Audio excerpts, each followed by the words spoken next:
Ndaje mwami ndirega ko nakoze nabi ndaje ko ndi ntunganya nahabiye muri byinshi nsuganya nje nciye bugufi nsabye imbabazi unyohereze marayika mutabazi simfite imbaraga zo kwibuza ibyaha mbuza amatero mize nk'umwana uhiye mu kwaha kamera yanjye sinshoye kuyibuziraha nibishuko by'isiraha.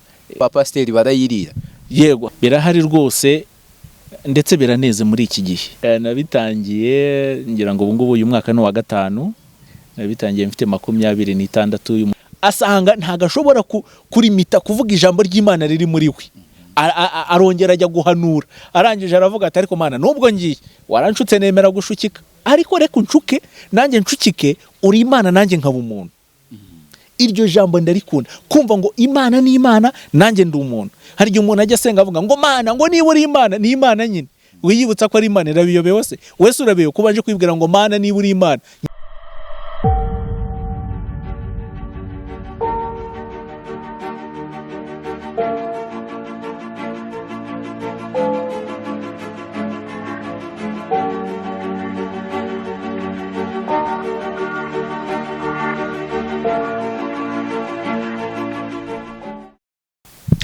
Reka nongere mbashime mwese abakomeje gukurikira ibiganiro bya ITV cyangwa se Isesengura TV cyo kimwe namwe mudukurikira kuri Holy Trust Media muduha ingufu zo gukomeza akazi dukora nakazi kubwitange ariko nanone umusanzu wanyu ukaba ingenzi cyane mu byo dukora.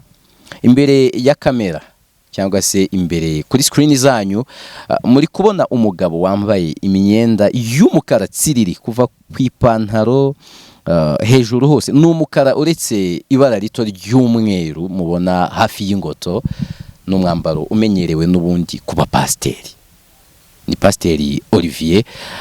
Muraho neza pasiteri? Muraho gisakuzo iteka ryose. Mvuze Pasiteri Olivier ariko ubundi amazina yose ya Pasiteri Olivier nayahe? Ni Pasiteri Olivier Rukabu.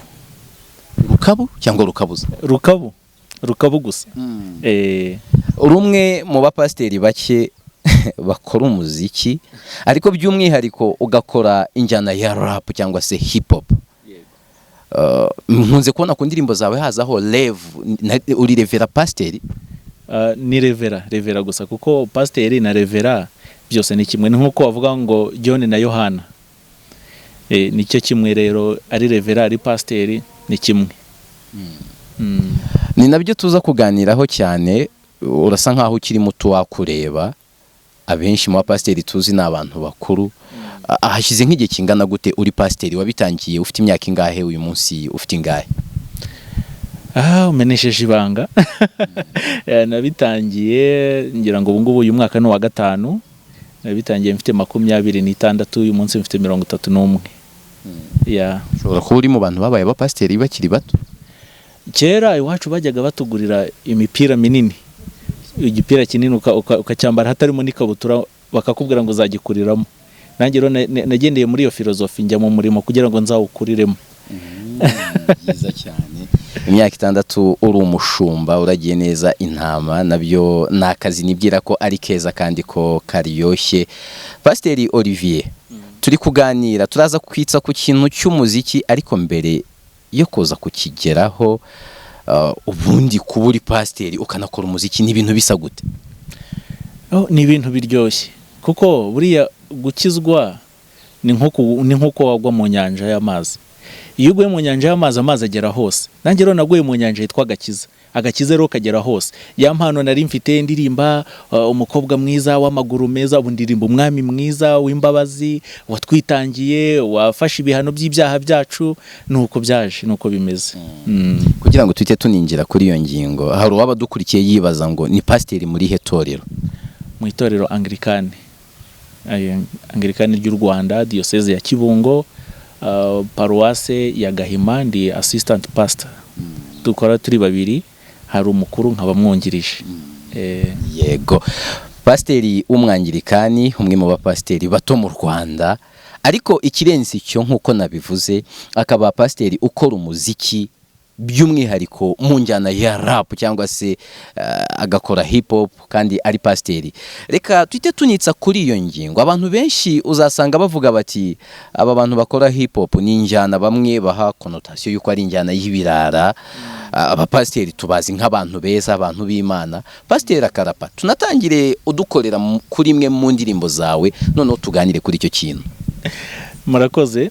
Hari indirimbo iri muri studio yitwa Ndaje. Content yayo bivuga ku muntu wihannye ugarutse ku Mana. Wenda nko muri mu gitera kibanza iravuga ngo ndaje mwami ndirega ko nakoze nabi, ndaje ko ndi ntunganya nahabiye muri byinshi nsuganya, nje nciye bugufi nsabye imbabazi, unyohereze marayika mutabazi, simfite imbaraga zo kwibuza ibyaha, mbuza amatero mize nk'umwana uhiye mu kwaha, kamere yanjye sinshoye kuyibuziraha, n'ibishuko by'isiraha, reka ibindi tuzabyumva irangiye. Nuko ngo kivuga. Iyo ni imwe mu ndirimbo utubonjejeho itarasohoka. Hari indi nyumva ni nayo hari nakumenyeyeho yavugaga iti yongera bambwe. Yongera bambwe, ndavuga byanze bikunze Yesu yongera bambwe, none ni pasiteri uri kuvuga ngo ni yongera bambwe. Cyane ni ibibazo nkunda kwibaza. Twese buriya umurimo w'Imana, bamwe turabihaye Imana, abandi nabiyitirira Imana. Hari abakorera Imana, hari n'abakoresha izina ry'Imana, bakora bashaka inyungu zabo, bakavuga ngo bakorera Imana, agafata Bibiliya ati kuwa kane tuba dufite amasengesho yo kubohora. Imana ibohora iminsi yose, nuza gusengera iwacu uzahava ibibazo bikemutse, niyo ataza agasengera imuhira Imana yamwumva. Abo rero batuma abantu bumva nabi ijambo ry'Imana, bakiyitirira Imana, ariko mu by'ukuri bishakira indonke zabo. Niyo mpamvu rero nicaye unayumvishe mvuga cyane ku banyamadini. Ntabwo ivuga ku bantu bo hanze, oya ivuga ku banyabyaha bo mu nsengero. Pasiteri, ugize uti ahari abari mu murimo w'Imana bawukora, abawurimo kubw'indonke inyungu zabo, n'ababeshya baraho. Ntekereza ko arabajya bakoresha terime ngo nabasharirata. Kuko ibyo bintu urabibona, hari abandi babivuga bari hanze batari mu uwo murimo, wowe uri pasiteri. Kuko ibyo bintu birimo muri mwe twita abakozi b'Imana. Mana yanjye, birahari rwose, ndetse biraneze muri iki gihe. Hari abantu bafashe insengero, agashinga urusengero kuri we akarufata nk'iduka. Abayoboke barujemo twe twakwisa abakristo bakaza ari nk'abakiriya, ku buryo umuntu hari ahantu nigeze kumva inkuru, ntuze kumbaza wenda ngo he na hehe, kereka baduha uburenganzira bwo kubatangaza, ariko umupasiteri yagurishije urusengero n'abakristo barusengeramo hano mu Rwanda. Of course. N'abakristo barusengeramo bavuga ati umva range yayo batura ku cyumweru naya. Harimo abacuruzi. Birahari cyane rero. Hariho abantu ngo basengera abakobwa babuze abagabo ngo bakababona, ngo hari abamwakura abantu. By the way, umwaku ntubaho. Mu bintu Imana yaremye umwaku ntubamo. Ahubwo hari abantu bananirwa gutegereza, bananirwa kwisengera, kwibariza Imana, kumva yuko hari undi muntu uzabimukorera, hari umuntu uzamusengera. Ibyo ni nk'ubupfumu. Ubwo bazagera igihe banavura inyatsi. Ngo ni inyatsi nayo ntibaho burya. Cyakora icyo utekereje ushobora guhimba umudayimoni muri wowe ukamwizera akanabaho. Yego. Nkahimba umudayimoni wuko njyewe ahari abantu batuma nkena, kuko nubundi abantu abontekereza bakankenesha cyane. Urugero naguha, wenda uzarebe nk'iyo ugiye kwa muganga, umuganga akakwakira akakubaza umeze ute, wafashwe ute, humura urakira, soye wa mbere ubirwaye, uhita utangira kumva utangiye gukira ataranakuvura. Niko rero niyo wizeye ngo barandogera, hari umuntu muhura yabona akagozi akagaca ku ruhande ngo narabamenyesha ngo bubandoze rero ngo Imana yarayibimbwiye. Inde wakuroze my friend? Niba wizera Imana, Bibiliya ivuga yuko Imana ibasha guhindura ubusa ubwenge bw'abarozi. So niba rero wizera ibyo bintu ukabyimika, bizana kubaho. Niba wizera Imana, no kuvuga ibintu bibiri biba bihanganye, Imana na Satani. Icyo wimitse rero nicyo kigaragaza mu mibereho yawe. Mfite ubwoba ko biza kurangira mfashijwe. Ndikumva ibintu uri kuvuga hari aho bigenda binkora, ariko kugira ntaza kubyibagirwa, twabikomojeho tuvuga ku ndirimbo yawe ivuga ngo yongera bambwe. Nje nyumva numvisha ari Yesu, hari abandi batarayumva byanze bikunze batayizi. Turirimbe kuri iyi ndirimbo gato y'ukuntu yongera akabambwa. iravuga ngo kwabo yapfiriye bakiri mu byaha ukuri bagushyize mu kwaha bayobya abataha bakabakomera amashyi aho kubacyaha ese yongera bambwe kumva barumva bakanga kumvira n'ibindi nk'ibyo ngibyo. uba wumva se kugira ngo ibyo bibazo uvuga bikemuke bisaba ko Yesu azongera akabambwa koko cyangwa uba uri kubyibaza gusa? Chorus iravuga ngo yongera bambwe yongera bambwe yongera Yesu yongera bambwe. Noneho undi akikiriza sinakikiriza akavuga ati no ntago ariko bikwiye. Igisoza turavuga ngo kugira ngo tugire urukundo nyarukundo yongera bambwe, kugira ngo ituro ry'umutima ryemerwe yongera bambwe, kugira ngo umuntu arya ko yaruhiye Yesu yongera bambwe. Kuko twigishije abantu yuko ituro rituma twemerwa ku Mana ari amafaranga gusa. None se abakene ntibazayoboka Imana? Ndibuka ko umuhanuzi Samuel yabajije umwami Sawuli, Imana yari yamubwiye ati utsembe ibintu byose ibihumeka inka abantu ntugere na kimwe urokora. Arangije arokora inka zimwe. Umuhanuzi aramubaza ati se izo nka numva nizo ntama numva n'ibyiki? Umwami aravuga ngo nibyo narokoye ngo kugira ngo mbitambire Imana yawe. Umuhanuzi arababara aramubaza ati niko ninde wakubwiye yuko Imana yishimira ibitambo kuruta umutima uyubashye? Hari abantu bazana ituro mu nsengero kugira ngo bigure, agatura kugira ngo bamwemere, agatura kubera ko ayafite. Twaba dufite nka fundraising twe mu nsengero ntitugira amafaranga kereka yo muduhaye. Niba turi kubaka nk'urusengero umuntu agahaguruka agiye kuvuga yari butange akarondogora mukarambirwa ati buriya rero ndangura ibishyimbo ari inzu mperutse kubaka buriya Imana yangiriye neza naguze imodoka. None se waje kuturatira ibintu tunze? Watubwiye yutanga nyuma ukajya kukumva atanze ati ntanze ibihumbi 20. Nyamara hari umukecuru wavuze ati mfite isambu irimo amabuye muzaze muyakure. Uwo nta n'uwamuhaye amashyi. Ariko wowe uvuze 20 yabanje kwirambura ugufunga neza umukandara guhungura ikote ugasanga nayo bakomeye amashyi kubera yuko avuze amafaranga. Kuki twanezezwa n'amafaranga kuruta imitima imenekeye Imana? Uvuze icyo kintu ntekereza hari undi muvandimwe mudasangiye kuba umupasiteri ariko musangiye ko ubutumwa bwanyu mu bucisha mu njyana ya rap. Yaravuze ngo ntibasenga ngo bihane barabasenga ngo bababone. Mu mboni zanjye ubwo yashakaga kuvuga ikintu cyitwa kwishushanya.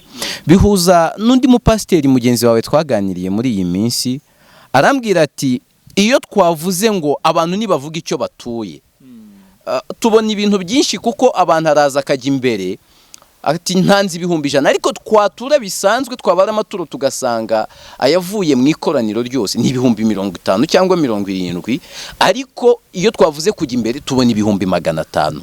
Icyo kintu kwishushanya gutyo kiri mu bayoboke cyangwa se kiri mu bakristo nko kuri kuvuga kiraterwa n'iyo myitwarire y'abapasiteri bamwe wavugaga cyangwa hari ikindi kikiri inyuma? Hari ikindi kikiri inyuma. Urebye mu nsengero abantu bicara imbere ni bandi, abicara inyuma ni bandi, abicara kuri za ntebe bahagarika igahengama bakayitega ibuye ni bandi. Ni wa mucuruzi urangura imyaka, ni wa wundi ufite imodoka, ni wa mujera wa banki runaka. Oya, uwicariye ya ntebe itezwa akabuye ni wa wundi udafite akantu gafatika, ukennye. Nyamara icyo Imana ishaka ni imitima kuruta ubutunzi. Kuko Imana si undi wayihiki. Yabajije Dawidi ngo mwanyubakira nzuki? Kuko ijuru ni intebe yanjye, isi ni intebe y'ibirenge byanjye. None se muri birenge byanjye mu nyubakire? Imana ntago iba mu nzu zubatswe n'amatafari n'iki. Nubwo tuvuga ngo urusengero ngo nunzi y'Imana, ku cyumweru turi gusenga urusengero rukagwa rwagwira Imana. Urusengero rw'Imana nyakuri ni imitima yacu. Niyo mpamvu Yesu yaravuze ngo igihe kiraje kandi kirasohoye ubwo abasenga data by'ukuri basengera mu kuri no mu mwuka. Turi insengero z'Uwiteka. Rero kuza gusenga ukazana 20,000 kuko hari fundraising ukaza kubitanga, nyamara mu gutura muri ka gafuka wiherere ushyiramo 200, hari umuntu uza gusenga akavunjisha ukajyana umukonvoyeri ati mvunjira 2 bakamuha inote 2 z'igihumbi. Ati wamvunjiye inote y'igihumbi bakamuha 2 za 500. Ati wandwanye ukamvunjira n'iya 500 kugira ngo akunde abone igikorata cyo kuza gutura. Ubwo sabo si babandi bavuga bati nubundi turayatura nayo ubusa abapasiteri barayirira. Yego, hari abavuga yuko bayarya, hari abavuga yuko arayo gutunga imiryango y'abapasiteri n'ibindi. Ariko bituruka kuko abantu bigishijwe. iyo abantu baza kuba barigishijwe cyane uyu munsi bakaba bigishwa gukunda Imana nk'uko Yesu yabivuze, ni ibintu byoroshye. Kundisha Imana ubwenge bwawe bwose, imbaraga zawe zose. Numara kwikundisha ubwenge bwawe n'imbaraga zawe n'umutima wawe, n'ibyawe ntabwo uzabyimana. Ariko kubera ko bakwigishije yuko umujyanama ni wa muntu utanga imifuka 5 mu rusengero, akazana agatanga 5 akamugira umujyanama, ese mugendeye ko akijijwe? Ese mugendeye ku bikorwa by'urukundo? Ese murebye imbuto ze cyangwa murebye umufuka we? Aho hano nicyo birapfira ku cy'abantu bigishijwe. Ngewe ndibaza ikindi ubwo rakinsubiza, ntabwo byaba bipfira mu gutanga urugero rubi. Hari abantu uzabibona ku mafoto berekana wa mukristo ukora isuku mu rusengero, uhaba kuva kwa mbere kugeza ku cyumweru, ari kugendana inkweto yahengamye. Pasiteri akaba afite Range Rover nshyashya imeze neza, n'inyubako iteye ubwoba. Ubwo ntago abantu baba baratangiye kureba iyo bakavuga bati shando bondi iyo bigeze ku butunzi baratubwira bati amafaranga n'amantuza ya shitani tukayazana, byagera ku bibazo twebwe bikaba gusenga, nyamara bibazo bindi tubizanira amafaranga. Ntago ari abantu baba baravuze ati n'ubundi turayatanga ntagera ku Mana agarukira hariya hafi. Hari abatekereza batyo, hari abatekereza yuko gukorera Imana utanga amafaranga ari ukuyaha abapasiteri. Hari n'uvuga yuko gukorera Imana ari ugutanga ayo mafaranga, ahubwo ugasanga ntatanze umutima. Muri make ni ibintu bibiri. Hari ikintu bita guhinduka no guhindukira. Hari abantu bahindukira ntibahinduke, agahindukira akava mu kabari, ariko ya magambo yo mu kabari akayazana mu rusengero. Hari umuntu uhindukira akava mu mupira, yaba ari no kubwiriza ukagira ngo arimo arakina umupira, akabwiriza nk'uri kogeza umupira rwose, n'ukuntu bacenga, n'ukuntu batera igitego, n'ukuntu bagira gute, ariko washaka agakiza nyako ukakabara ugasanga mbega agakiza ke cyangwa ivugabutumwa rye ni fanatisme, ni nko gufana. Noneho ni MC. Noneho hakaba n'abandi bantu bahindutse, wahindutse wavuga ati n'ubundi nayanyweraga ndayatanga mu rusengero, aya ntanga mu rusengero azafasha imfubyi, azafasha abakene. Ahubwo ikibazo abo bayahabwa ngo bayafashishe imfubyi barabikora? Aho niho hari ikibazo gikomeye. Hari ababikora ari nabo bakeya, ariko na benshi batabikora aribo mwavuze, usanga atwaye imodoka ya miliyoni 40, 50, nyamari we hari umukristo umaze umwaka atagira mituweli. Ukuri kunenga iyo myitwarire y'abandi bantu mukora umwuga umwe ntago bijya bikubera inzitizi muri uwo mwuga cyangwa se mu rugendo rw'ivugabutumwa? Ntago byapfa kubura, ntiwamenya, kuko hari igihe ugerageza kwegera umuntu akaguhunga. Ubundi Yesu adusigiye itegeko ryo gukundana, ariko gukundana ni ukuvuga urakunda ariko ukagira uwo mukundana. Ni ukuvuga iyo rero utanga urukundo nturwakire, haba hari ikibazo. Ugasanga uratanga urukundo nturwakira, nuko kibaza ariko kuki rutakirwa? Hari impamvu rero sinavuga ngo runaka ngo anyangira yuko navuze ukuri, ariko ntago banabura abababazwa n'ukuri. Hari umuntu ubwira urirabura akababara, wamubeshye turi inzobe akishima, ariko yakireba akavuga ati kwasubira koko ndi inzobe cyangwa ndirabura. So ntago rero byapfa kubura ko abantu baguhora yuko uvuga ukuri, kandi na Yesu yaravuze ngo murahirwa niba bampora. Ibyo rero biri muri Matayo 5 biri muri Bibiliya. Yego, aho ni kuba musangiye umurimo. Ku muryango wawe ho bagufata gute? Oh my God, barankunda, turakundana cyane. Turakundana kubera ko umuryango wanjye twavukiye mu muryango wa Gikristo. Ababyeyi bacu basenga, ari papa ari mama. Kuba rero umushumba kuri mama byabaye nk'umugisha, nako byabaye umugisha. Yarabikunze cyane, ndetse binantera ishema kuba ari jye muhererezi nkaba n'umushumba. Niyo twagize wenda nk'ihuriro ry'umuryango twahuye tuganira, bijya binezeza iyo tugiye gutandukana akavuga ngo turi kumwe na pasiteri mureka dusengere. Nkumva nyine naye mfite agaciro, numva bishimishije cyane, kandi nabo birabanezeza cyane, bibatera ishema. Madam, of course she's behind me, nawe arabikunda, kuko atabikunda ntago wabasha gukora umurimo wa gishumba ufite umudamu utagushyigikiye, ntago bikunda. Niyo badusengera baturobanura, umudamu wabahagaze inyuma yawe arabikunda rero. Kandi buriya iyo umupasiteri, ubundi baravuga ngo iruhande rwa buri mugabo wese ukomeye hari umugore ukomeye nanone. Rero niba ndi umupasiteri mwiza wenda abantu nibo babikubwira wenda nuko mfite n'umudamu mwiza. Nawe urumva ko abirimo neza. Reka nkubaze ku ruhande gato, hari umuntu atunga intege nke nubwo uri pasiteri uri umuntu, simvuze ko uzifite, ariko icyo navugaga ku ntege nke nuko hari aho duhurira n'ibidushuka. Yego, nka pasiteri muto ku myaka 24 ubaye pasiteri, nta bishuko wahuye nabyo bindi bitandukanye n'umuhamagaro wawe? Niba byarabaye wabyitwayemo gute? Hari icyo bita kwihimbaza. Ndashima Imana ko njya nigisha kuva na kera, ntarajya no kwiga theology, ntaraba n'umushumba, narigishaga abantu bakabikunda. Mbaye pasiteri rero babikunda kurushaho. Noneho guhura kumva ngo bagutumye ahantu runaka, ukumva yuko ugasanga abantu 100, 200, 300 baragutegereje, ubaho wumva uri femme, ubaho wumva uri star, ubaho wumva uri umuntu ukomeye. Kandi Bibiliya iravuga ngo kwishyira hejuru k'umutima kubanziriza kugwa. Icyo kintu cyabaye nk'ikiza.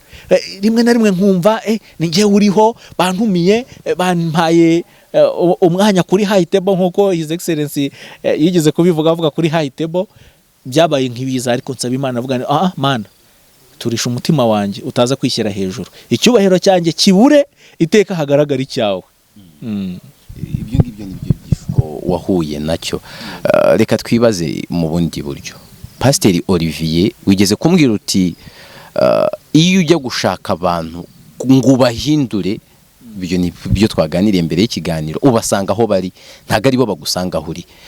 Byatumye nibaza, waririmba mu kabari? None se Yesu ahura na wa mudamu w'indaya, wa mudamu niwe waje kumushaka, cyangwa Yesu niwe baramumuzaniye atambuka anyura hafi aho ngaho? Reka tuvuge ngo yanyuraga muri karitsiye. Nibazaga waririmba mu kabari. Ndimo ndagusubiza. Nubwo naciye Kibungo, nubwo ariho turi, naririmbamo. Oti kubera iki? Bari abantu bataza mu rusengero bakajya mu kabari, kubasangayo nicyo gikorwa cyiza. Kubategereza mu rusengero ahubwo nabyita ikise, ni ugutegereza ibintu bigoye. Simvuze ko bidashoboka, bigoye. Kandi noneho dukurikije n'itegeko Kristo yadusigiye, yavuze ngo nuko mugende. Twaragiye ahubwo twarice turavuga ngo nuko muza, twubatse insengero turavuga ngo ni muzi. Abantu badusanga mu rusengero, kuki badusanga mu rusengero? Dukwiye kubasanga mu tubari, dukwiye kubasanga hahandi abafundi n'abadafite akazi batega indege, abanyonzi tukabasanga kuri stage zabo, abamotari tukabasanga hariya, indaya tukazisanga mu migina tukazibwiririzayo. Kujya mu kabari kereka ngiye kunywa inzoga, aho naba ntandukiriye. Ariko ngiye kuririmbira abantu ngo mbabwire Kristo, kuko banze kuza mu rusengero reka mbasangeyo, nagikora cyane. Wagiye cyane, ndetse nkaririmba nkajya no mu mwuka.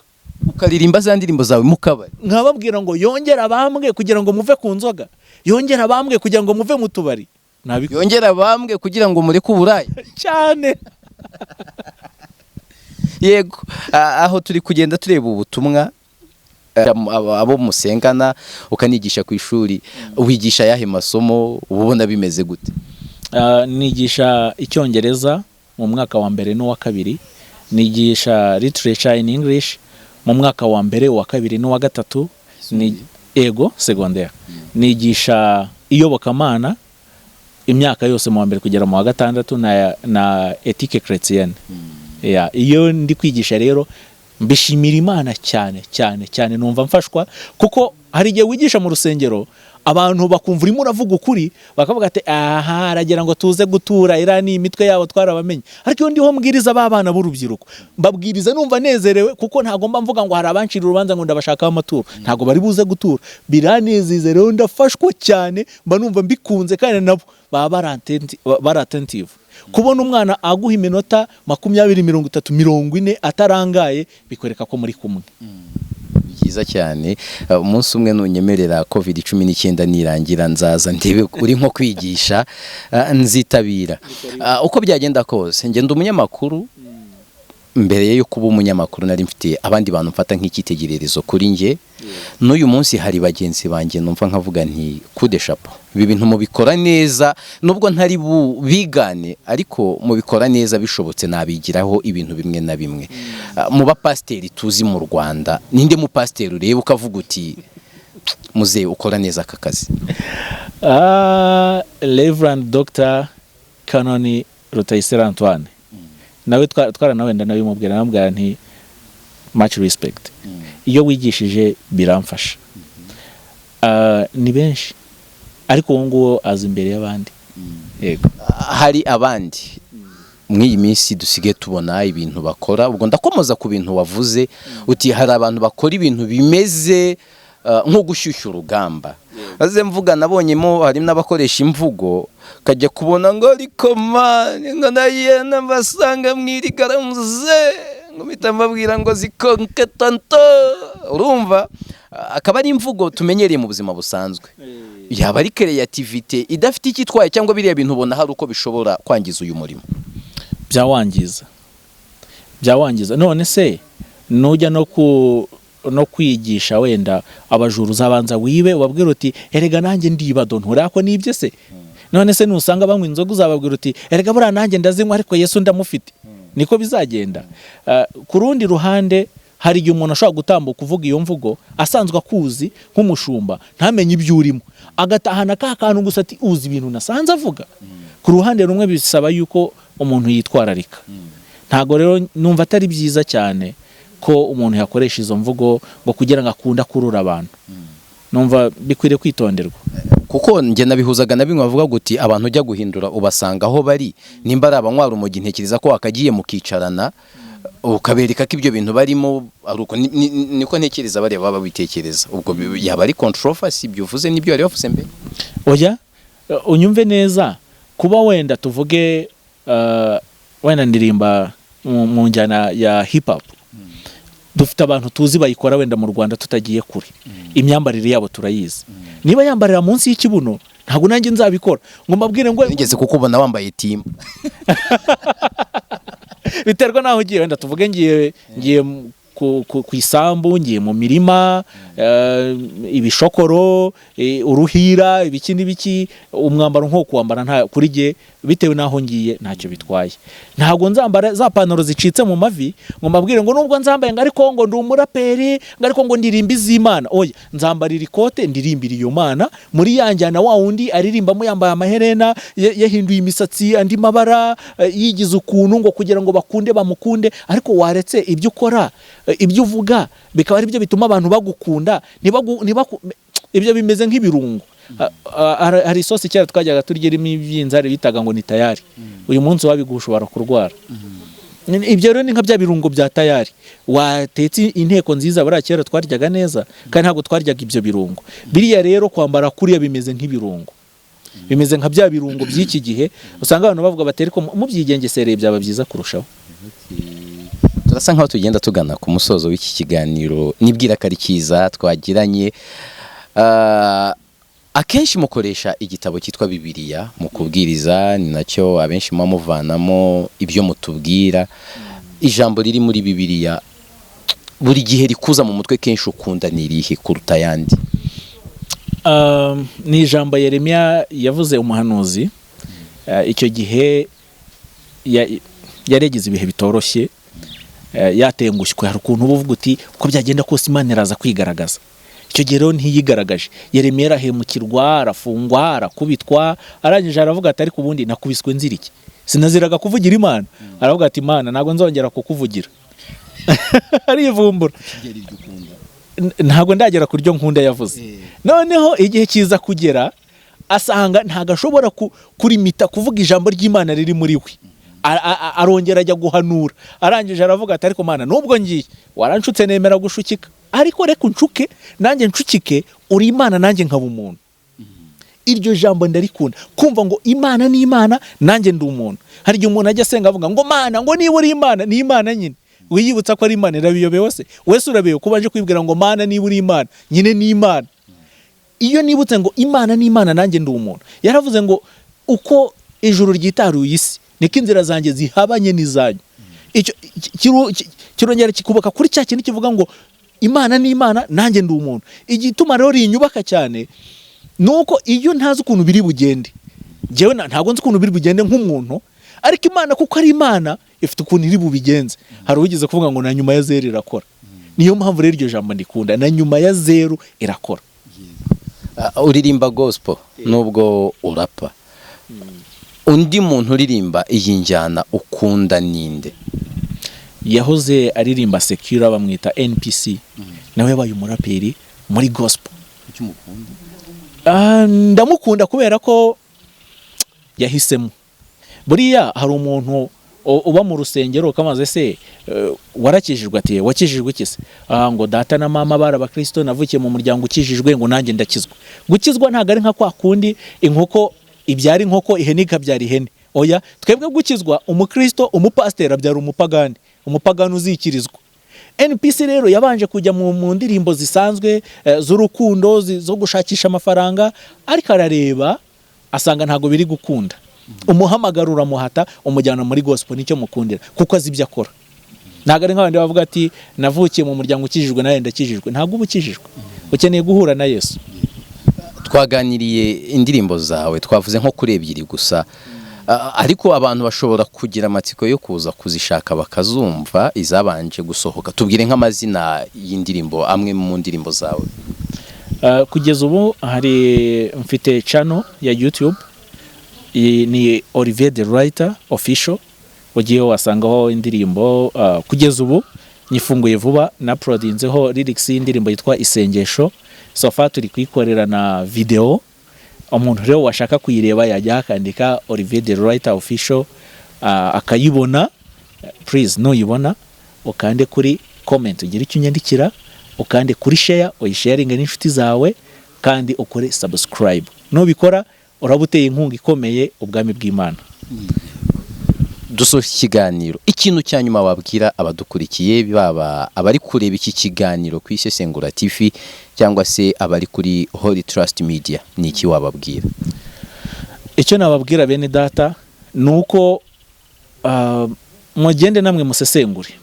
Dufite ubwoko bubiri bw'abashumba batuyoboye mu matorero, abavuga butumwa, abahanuzi. Bamwe ni abahinzi, abandi ni abahigi. Usesengure, ese umushumba undagiye ni umuhigi cyangwa ni umuhinzi? Umuhinzi atera imbuto, agashyiramo ifumbire, akayibagarira, akarindira imbuto zikamera, agasarura. Umuhigi areba ahantu akeka ko ashobora kuba hari akanyamaswa, agateramo ibuye, yakavumbura akagakubita icumu, akakabaga akakarya, bikarangira, ubuzima bwako bukarangira. Rero ibyo mubyitondere, kuko Kristo yaravuze ngo bazavuga ngo mwami mwami, ariko ngo abo bose bazavuga mwami mwami siko bose bazinjira mu bwami bw'Imana. Abo barahari rero. Nshuti yanjye, Imana ikwegere kuruta uko imyambaro ikwegereye. Imana ibera hose icyarimwe. Imana ikora, ntigira isaha yo gukora. Ntago ari bya ngo ikora 24 ku masaha, ku minsi 7. Imana iteka iri mu kazi, iragukunda uko waba umeze uko ariko kose. Wakwisengera Imana ikakumva, wakwisabira Imana ikakumva. Ntago ukeneye umuntu wo kuguhanurira, ntago ukeneye umuntu wo kugusengera. Fata cyakora wakenera ugufasha gusenga, wakenera ugufasha mu kukuyobora, wenda ukuze mu mwuka, ariko nta muntu ukeneye wo kugira ngo akwegereze Imana ngo Imana igukunde. Imana iragukunda, nta nicyo wakora ngo ikwange. Ndumva nagiye mu kubwiriza, ariko ndumva mfite byinshi ku mutima wanjye nababwira. Nababwira ngo Imana irabakunda uko waba umeze kose. Imana iragukunda, gusa ndikidakunze nahuri. Niba uri mu kabari vayo, niba uri mu ndaya vayo, vayo ukuri. Imana irakwakira. Murakoze. Murakoze cyane, tumushimire cyane Rev Olivier Rukabu, aduhaye ikiganiro cyiza cyane. Tumushimire, ni ikiganiro kirimo ibintu bikomeye. Iki kiganiro uze gukanda kuri share ugisangiza abandi. Niba utarakanda subscribe, bikorwa rimwe, kandaho, uraba uteye inkunga koko ubu butumwa. Ariko natwe tuba twakoze ibi biganiro, uraba udushyigikiye. Nitwa Yves Nkuye mu rugenda, bashimiye mwese abo twabanye. Wakoze cyane Pasiteri, twizere ko n'ikindi gihe nitugukenera tuzakubona. Ndi umugaragu wanyu, ndahari. Umugaragu wacu cyangwa w'Imana? Oya, ndi umugaragu wa rubanda, kuko Kristo yaravuze ngo ushaka kuba ukomeye abo woroheje hanyuma y'abandi. Aravuga ngo ntabwo naje gukorerwa, naje gukorera abandi. Rero ndi mu rugero rwa databuja. Niba yaraje gukorera abandi, naye nkaba ndi kubakorera, muri make se ndi umugaragu wanyu. Birakomeye, ndumva nakifuza ko dukomeza ikiganiro. Reka ngushimire, wakoze cyane, Imana igumugiye. Murakoze namwe, murakoze cyane.